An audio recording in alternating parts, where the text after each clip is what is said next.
Hello everyone, welcome to my channel RPG DIY.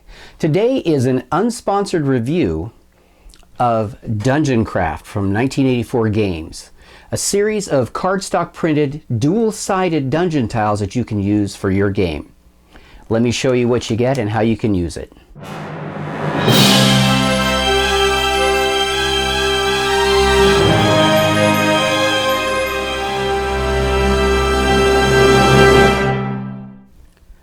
So here's the general layout of a lot of the pieces that you get. You have stuff to do dungeon flooring. You even get a boat. You get some extra pieces that go along with all of them, like ladders and smaller buildings, smaller room pieces. You have some outdoor setup stuff. You have some townhouse things. You've got more outdoor accoutrements that go with everything, and they're all smaller pieces. Down to, you even get some like orcs and goblins. Here's some undead. There's probably 30 or 40 of each of those. You even get your own markers for PCs if you like. Some on horseback, some not.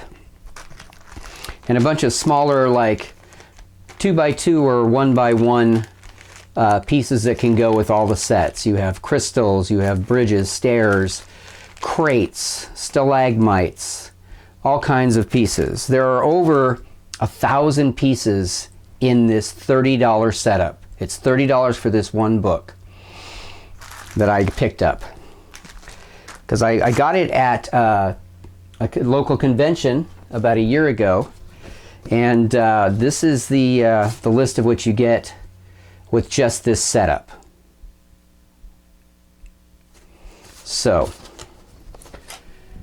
I'm going to put some configurations together on how you can use them so you can kind of get an idea how useful these actually really are. Now, as you can see, these are scaled for your 25mm miniatures that you can use, or you can use the top-down view printed ones that come with the set. So you can have your adventures here. It comes with a variety of doors for your dungeon. For instance, a single door, wood, or stone, depending on what you want.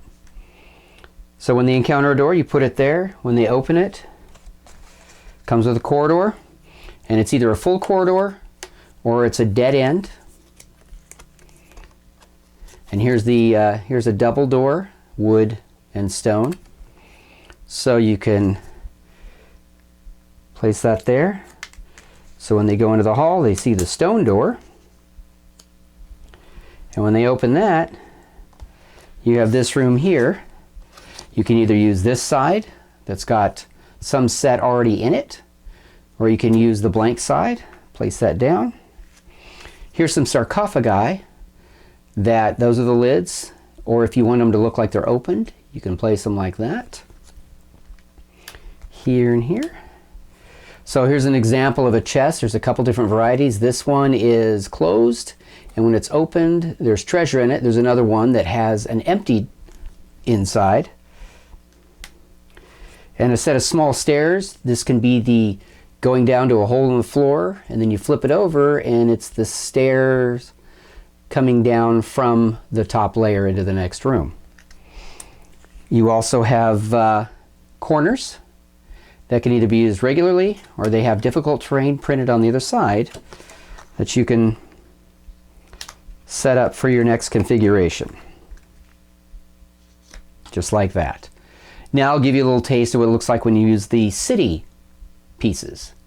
Here's an example of how you can do a village, for instance. The houses, again, are reversible, so you have the roof on one side, and then you have the interior on the other.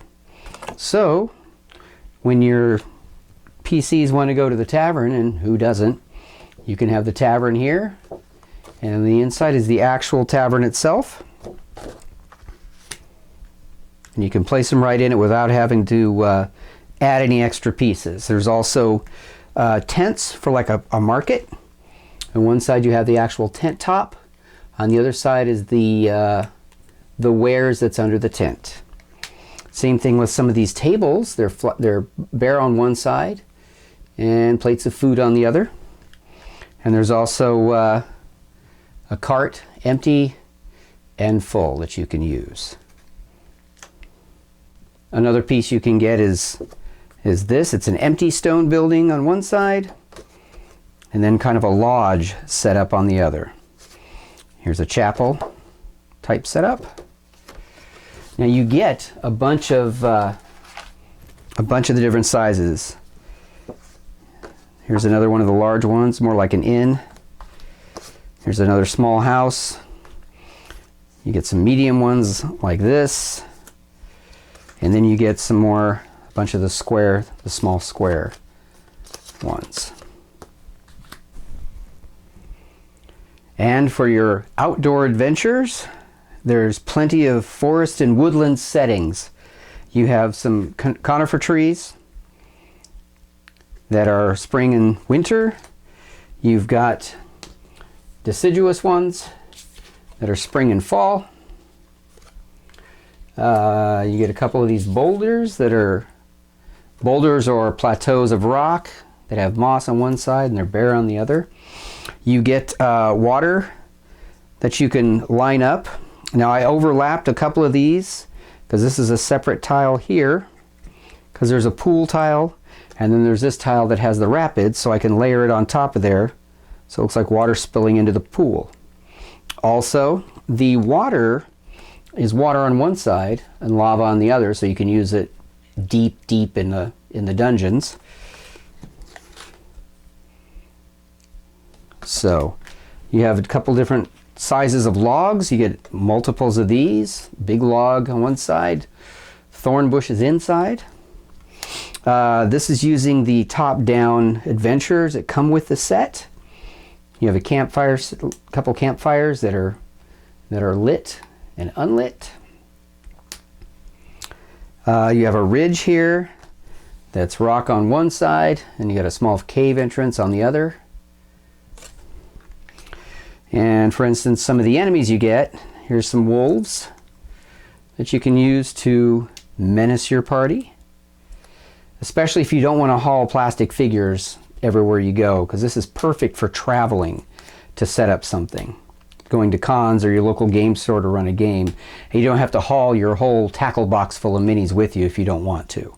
So to sum up, this set works fantastic for pretty much anything you want to run. Printed on heavy cardstock, double-sided. I really love this, and it can fit in this case right here with room to spare. So if you need a GM's travel kit with all the stuff you need to lay out dungeons and terrain, this is the set I would get. They are they've got a new setup. They've got a couple different sets now. They're doing a Kickstarter, and I'll put the information down below.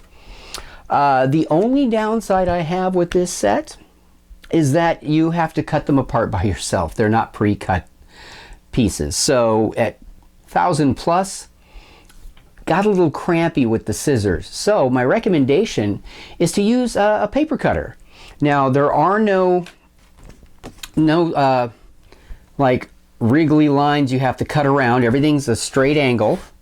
So just a straight paper cut works just fine for it all. Now you can, if you like, if you don't want this edge, by all means, you can cut out along the edge of the trees. You can definitely do that. You can cut these out as detailed as you want. But it's pretty quick and easy just to do the straight cuts. And you'll have enough to run pretty much any fantasy game and possibly some urban gaming using the town and the forest. But anything you would need. So, thank you once again for viewing the channel. Please like and subscribe and recommend this channel to your friends if you find it interesting. Thank you once again, and may you always roll with advantage.